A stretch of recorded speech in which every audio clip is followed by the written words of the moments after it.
Today we're going to do Unit 4, Lesson 3, interpreting and using function notation. So we're going to use function notation to talk about various functions. So the first thing I want you to do is see if you can decide which value is greater based on the function. So we have a graph that represents function f, which gives the height of a drone in meters t seconds after it leaves the ground. All right. So what you should have done is decide if f of 0 or f of 4 is greater.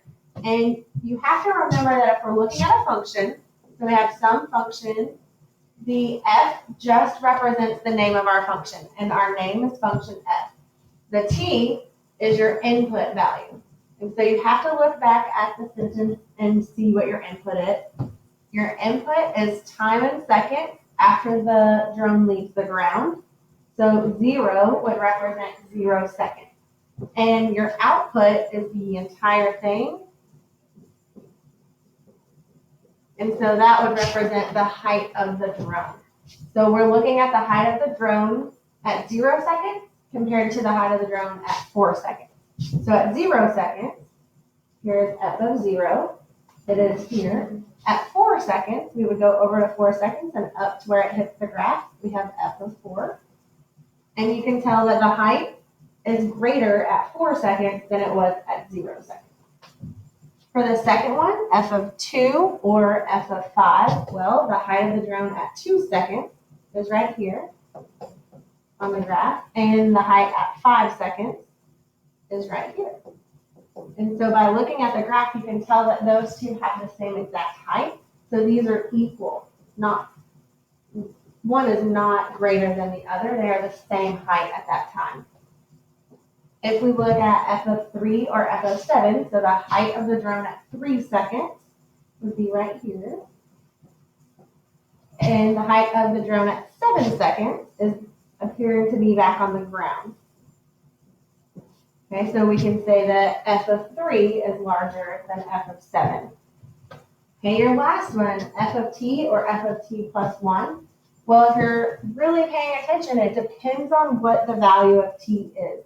If the value of t was 0, well, here would be 0. 0 plus 1 is 1, and you would say that t plus 1 is greater than t. But if our value of t is 5, 5 plus 1 would give us 6, and it would be right here, 5 plus 1. So then f of t would be larger than f of t plus 1. So it really just depends on what the value of t is. All right, so we're going to look at a function today that gives the number of people in millions and that own a smartphone, and then the years after the year 2000 is your input. So p of 17 equals 2,320. We could say that that is 2017 because 17 is representing the number of years after the year 2000, which would be 2017. And 2,320 is 2,320 million people because it is in millions of people there. That is also equivalent. You might write it a little more concisely as saying 2.32 billion people. Go ahead and try B. All right, B, negative 10 would represent 10 years before the year 2000, which would be 1990, and 0 tells us that no one had smartphones before that. They were in 1990. They weren't invented yet. Okay. Going backwards, we can take that information and write a sentence in function notation.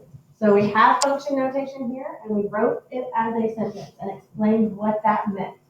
Try to do that for A. All right, so we know that it's the year 2010, and we're looking for 296,600,000.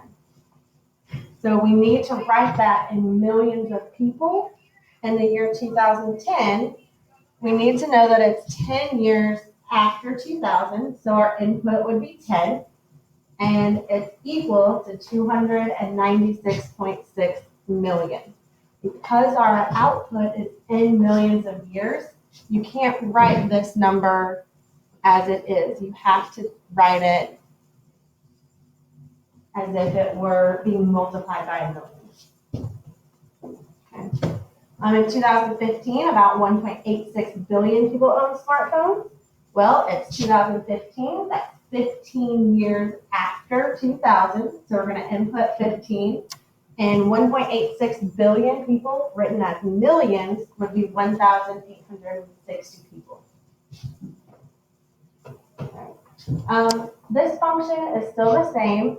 May is curious about the function P of t equals 1,000. What do you think that tells May about the situation? What does the value of t mean? Well, the value of t here is the years after 2000, so it would tell us what years there were 1 billion people that own smartphones, or 1,000 million people that own smartphones. Is for a possible value of t here. Well, in 2004, I don't think that 1 billion people would own cell phones, because in 2010, only 296 million people own cell phones. So it would be, or smartphones. So it would be really unlikely that it went up to 1 billion, and then 6 years later, only 290 million people had smartphones. Okay, you can't really see this graph. Let me move that. Okay, so looking at the graph, you can see the points that were on the last page. Since we have inputs and outputs, we can make those ordered pairs so that we can graph and see a progression on the graph. So negative 10, 0 represent 10 years before the year 2000, so 1990, and 0 people owning smartphones. 10 and 296 represent 2010, and 296 million people owning smartphones. And you can see that over the course of 5 years, it kind of skyrocketed because they became more popular, they were more widely available, and everyone wanted one. And it's just continued to go up ever since then.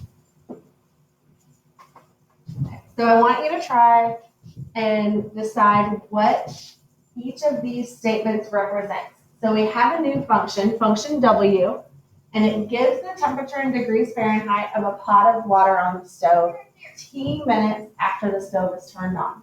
So this first one, I'll help you out. We've got W of 0 equals 72. So that tells us that our input is 0. Well, up here, if we look, our input is going to be the time in minutes since the stove is turned on. And our output is the temperature in degrees Fahrenheit of a pot of water on the stove. So this tells us that at 0 minutes after the stove being turned on, the temperature in the water in the pot was 72 degrees Fahrenheit. So go ahead and try to fill out the rest of this. All right, so here are descriptions of what those are, and we're missing one. They kind of got off a little bit, just so you know. This one really goes here. This one really goes here. And we're missing the inequality for D, really. So this is really D, and that is E. So the temperature of the water was the same after 10 minutes, would be W of 10 is equal to 12 minutes, so W of 12. So here you can see that if we're looking, we have an inequality here. So this B is telling us that the temperature of the water after 5 minutes was higher than the temperature of the water after 2 minutes of the pot being on the stove. And then C is telling us that the temperature of the water after 10 minutes was equal to 212 degrees. This real D over here, the temperature of the water at 10 minutes was the same as the temperature of the water after 12 minutes. And then the temperature of the water at 15 minutes was higher than the temperature of the water after 30 minutes. And the temperature of the water at 0 minutes was less than the temperature of the water after 30 minutes. And here is a graph that kind of represents that. We can see specific points on here. We can see that 0 is 72 degrees. At 10, it's 212. And since 10 and 12 minutes had the same temperature, we know that it stayed consistent all the way to 12. And then after 12, or after that, it started going down because 15 was higher than 30. So we can tell that based on the information that we were given. So hopefully now you can kind of read into the situation and be able to write the function notation and understand how to go from the explanation to the function notation and vice versa.